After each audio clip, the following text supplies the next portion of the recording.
ဝိတ္တများအားလုံးပဲမင်္ဂလာပါရှင်။ဟုတ်ပေါ်မြန်မာ channel ကနေပြီးတော့ပရိသတ်တွေအားလုံးကိုကြိုဆိုလိုက်ပါတယ်။ကျမတို့ရဲ့ channel လေးကနေပြီးတော့ပရိသတ်တွေအတွက်ကျမရင်းနဲ့ပို့တူတာရပါရအကြောင်းတွေကိုတင်ဆက်ပေးနေရပဲဖြစ်ပါတယ်ရှင်။ဒီကနေ့မှာတော့ပရိသတ်တွေအတွက်တင်ဆက်ပေးသွားမယ့်အကြောင်းလေးကတော့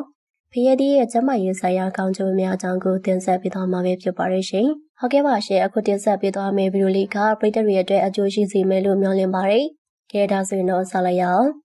ရေပူပူမှာစားလို့ရှိတဲ့ဖရဲသီးအကြောင်းပြောပြချင်ပါတယ်။တောင်အာဖရိကမျိုးရင်းပင်တစ်မျိုးပါ။လွန်ခဲ့တဲ့နှစ်ပေါင်း1000ဝန်းကျင်ကအီဂျစ်နိုင်ငံနိုင်မြို့ဝမ်းနဲ့တရုတ်နိုင်ငံတွေမှာစတင်စိုက်ပျိုးနေပြီဖြစ်ပါတယ်။အခုလက်ရှိမှာတော့ဖရဲသီးကိုကမ္ဘာတစ်လွှာမှာစိုက်ပျိုးနေကြပြီဖြစ်ပါတယ်။ဖရဲသီးကအခွန်စိမ်ပြီးအတွင်သားကအနည်းအောင်ရှိသလိုအဝါရောင်လေးရှိပါတယ်။အယူရွှမ်းပြီးစားတာချိုးပါတယ်။အစိမ်းစားလို့ရတဲ့တီတီတစ်မျိုးပါ။နွားတို့တကြားတို့နဲ့လည်းဖြောသားလို့ရပါတယ်။ဖရဲသီးကမှဲ့လာလေးလေးဗီတာကယ်ရိုတင်နဲ့လိုက်ကိုပင်နီတို့ပါဝင်မှုများလေးလေးပါ။ဖရဲသီးကဘလို့အာဟာရတွေရရှိနိုင်လဲဆိုရင်တော့အတူဆက်ကြည့်အောင်နော်။ဖရဲသီးမှာခန္ဓာကိုယ်အတွက်အရေးပါတဲ့အာဟာရဓာတ်တွေဗီတာမင်တွေသတ္တုဓာတ်တွေနဲ့အော်ဂဲနစ်ဓာတ်ပေါင်းတွေပါဝင်နေပါတယ်။ဒါတင်မကသေးပါဘူး။ဖရဲသီးမှာဗီတာမင်စီကယ်လ်ဆီယမ်မဂနီဆီယမ်အမြင့်ဓာတ်ပရိုတင်းနဲ့ပိုတက်ဆီယမ်တို့ပါဝင်နေပါတယ်။ဒါ့အပြင်ဖရဲသီးမှာဗီတာမင် A ဗီတာမင် B6 နီကာစိန်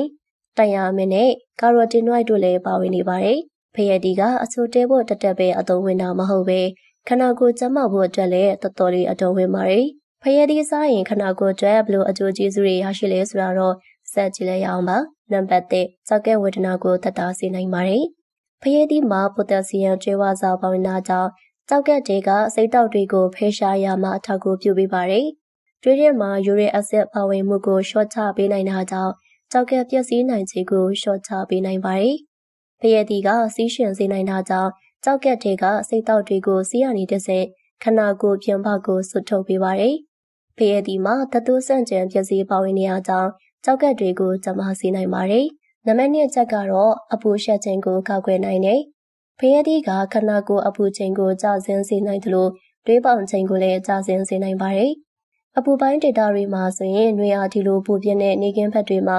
အပူရှက်တာမျိုးမဖြစ်စေဖို့အတွက်ဖရဲသီးကိုစားသုံးကြပါတယ်။ဖရဲသီးမှာရေဓာတ်များစွာပါဝင်နေရကြောင်းခန္ဓာကိုယ်လည်းရေဓာတ်ပြေဝနေစေမှာပါ။နံပါတ်3တွေးပေါင်ချိန်ကိုထိန်းညှိပေးတယ်။ဖရဲသီးမှာပိုတက်ဆီယမ်နဲ့မဂနီဆီယမ်ကျွဲဝစွာပါဝင်တာကြောင့်တွေးပေါင်ချိန်ကိုကျဆင်းစေနိုင်ပါတယ်။ပိုတက်ဆီယမ်ကတွေးလွတ်ကြောတွေနဲ့တွေးပြန်ကြောတွေအပေါ်မှာတက်ရောက်နေတဲ့တင်းအားတွေကိုလျှော့ပါသက်သာစေနိုင်ပြီးတွေးရစေစဲအောင်လှုံ့ဆော်ပေးနိုင်တာကြောင့်နှလုံးသွေးကြောစနစ်ပေါ်တက်ရောက်တဲ့ဖိအားတွေကိုလျှော့ပါသက်သာစေပါတယ်။ဖရဲသီးမှာပါတဲ့ကာရိုတင်နွိုက်ကတွေးကြောနေရန်တွေတောက်တနာမျိုးမဖြစ်အောင်ကောက်ွယ်ပေးနိုင်တယ်လို့တွေးတိုးတာနဲ့တွေးခဲ့တာတွေမဖြစ်အောင်လည်းကောက်ွယ်ပေးပါတယ်။နံပါတ်4ကင်ဆာကောက်ွယ်ပေးတယ်။ဖရဲသီးမှာကင်ဆာရောဂါကိုကောက်ွယ်ပေးနိုင်တဲ့လိုက်ကိုပင်နီနဲ့ကာရိုတင်နွိုက်ဖိုင်တိုနူထရစ်ဓာတ်ပေါင်းတွေပါဝင်နေပါတယ်။လိုက်ကိုပင်နီကစီဂျိတ်ကင်ဆာရင်သားကင်ဆာ၊ဥမာကြီးကင်ဆာ၊အဆုတ်ကင်ဆာနဲ့ဒိန်းကင်ဆာတွေဖြစ်နိုင်ခြေကိုတိတိတတ်တာရောချစေနိုင်ပါတယ်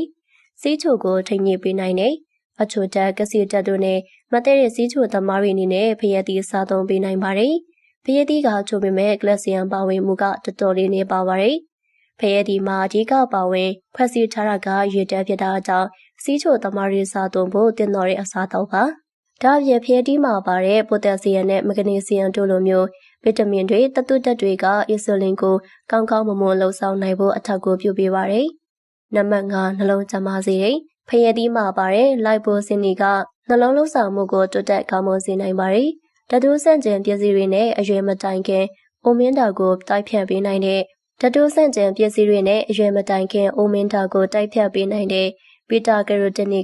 ကငယ်ရွယ်တဲ့အရွယ်မှာနှလုံးကျန်းမာစေနိုင်တယ်လို့အသက်အရွယ်ရလာတာကြောင့်ဖြစ်လာတဲ့နှလုံးပြဿနာတွေကိုလည်းလျှော့ပါသက်သာစေနိုင်ပါတယ်။ဖရဲသီးမှာပါတဲ့ဗီတာမင်စီကာရိုတင်နွိုက်နဲ့ပိုတက်ဆီယမ်တို့က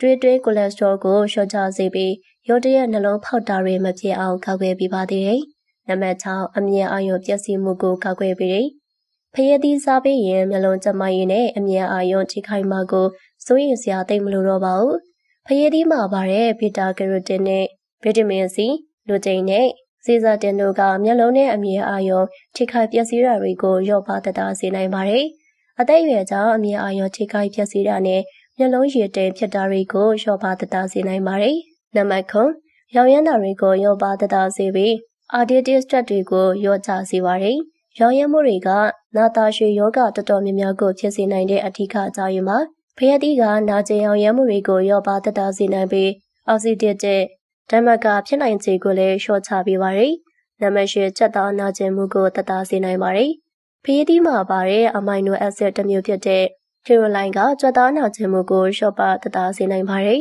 ။အားကစားသမားတွေအနေနဲ့လည်းဖျက်သီးဖြော်ရည်တောက်သုံးပေးမယ်ဆိုရင်ကြွက်သားနာကျင်မှုကိုသက်သာစေနိုင်မှာဖြစ်တယ်လို့နှလုံးခုန်မြန်တာကိုလျော့ပါသက်သာစေမှာဖြစ်ပါတယ်။နံပါတ်9အသားရည်နဲ့ဆန္ဒကိုကောင်းမွန်စေပါတယ်။ဖျက်သီးမှာပါတဲ့ဗီတာမင်တွေဖြစ်ကြတဲ့ဗီတာမင် E နဲ့ဗီတာမင် C က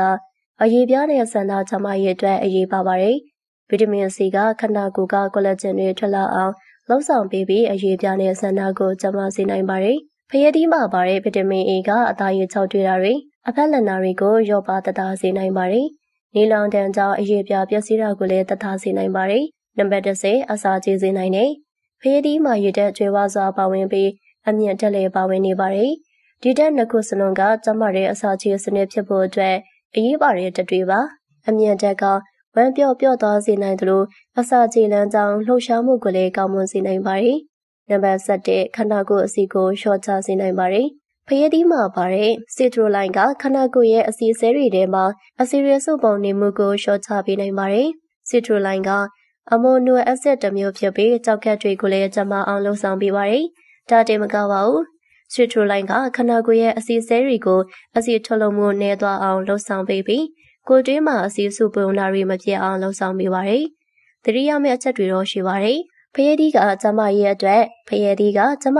တော်တော်လေးကောင်းနေဆိုပေမဲ့အများကြီးဆိုင်တော့ကျမရဲ့ကိုထိခိုက်လာနိုင်ပါတယ်။ခန္ဓာကိုယ်ထဲမှာချို့သောဗီတာမင်တွေအရင်များလာတဲ့အခါမှာနောက်ဆက်တွဲပြဿနာတွေဖြစ်လာနိုင်ပါတယ်။ဗီတာမင် C ကိုအများကြီးစားသုံးမိမယ်ဆိုရင်ဝမ်းလျောတာအစာအိမ်ဦးလန်းချမှာမအီမတာဖြစ်တာတွေကိုဖြစ်စေနိုင်ပါတယ်။ဖျက်သီးကိုနေ့တိုင်းအများကြီးစားမယ်ဆိုရင်ခန္ဓာကိုယ်ထဲမှာပိုတက်ဆီယမ်နဲ့လိုက်ကိုပင်အရင်များပြီးမအီမတာဖြစ်တာဝမ်းလျှောတာအစာမကြေတာနဲ့လီးပွားတာတွေဖြစ်နိုင်ပါတယ်။ဟုတ်ကဲ့ပါရှင်အခုတင်ဆက်ပေးသွားတဲ့အကြောင်းလေးကတော့ဖျက်သီးရဲ့ကျန်းမာရေးဆိုင်ရာကောင်းကျိုးများအကြောင်းကိုတင်ဆက်ပေးသွားခဲ့တာပဲဖြစ်ပါတယ်ရှင်။ဖျက်သီးဟာဆိုရင်ပင်မနွေ့နွေ့မှုကိုသက်သာစေပြီးတော့အရွေရှမ်းတဲ့ဒီဖြစ်တာကြောင့်အပြည့်အနေပြန်လာရင်ပဲဖြစ်ဖြစ်ပင်မမှုတွေကိုသက်သာပြောက်ကင်းစေနိုင်ပါတယ်။ပြီးတော့ကျန်းမာရေးအတွက်လည်းအထောက်အကူပြုတာကြောင့်လူများဆုံးကြိုက်တဲ့အသီးထက်မှလည်းအပါဝင်ဖြစ်ပါတယ်။ဒါမဲ့အလွန်ကြုံမစားသုံးမရထိုးကူပြုရပါမယ်လို့အကြံပြုရင်းနဲ့ဒီကနေ့ရဲ့ကျမရဲ့မျှဝေတင်ဆက်မှုကိုဒီမှာပဲရနောက်ခွဲပြုပါရှင်။ပရိုဂျက်တို့အနေနဲ့ကျမရဲ့နဲ့ပို့တူတာရဝေရအကြောင်းတွေကိုအမြဲမပြတ်လေးလာသိရှိချင်နေဆိုရင်တော့ကျမရဲ့ YouTube channel လေးကိုကျမရဲ့ Hope for Myanmar YouTube channel လေးကို like နဲ့ subscribe နေထားပေးကြဖို့ထပ်မံတောင်းဆိုရင်းနဲ့ဒီကနေ့ကျမရဲ့မျှဝေတင်ဆက်မှုကိုဒီမှာပဲရနောက်ခွဲပြုပါရှင်။နားဆင်သူပရိသတ်များအားလုံးစိတ်ချမ်းသာခြင်းကိုယ်ရည်ကျန်းမာခြင်းနဲ့ပြည့်စုံနိုင်ကြပြီးတော့ဘေးနေရာပေါင်းမှလေးကြည်ဝေးနိုင်ကြပါစေလို့ကျမတို့ Hope for Myanmar channel လေးမှာဆုမကောင်းတောင်းပေးလိုက်ပါရရှင်။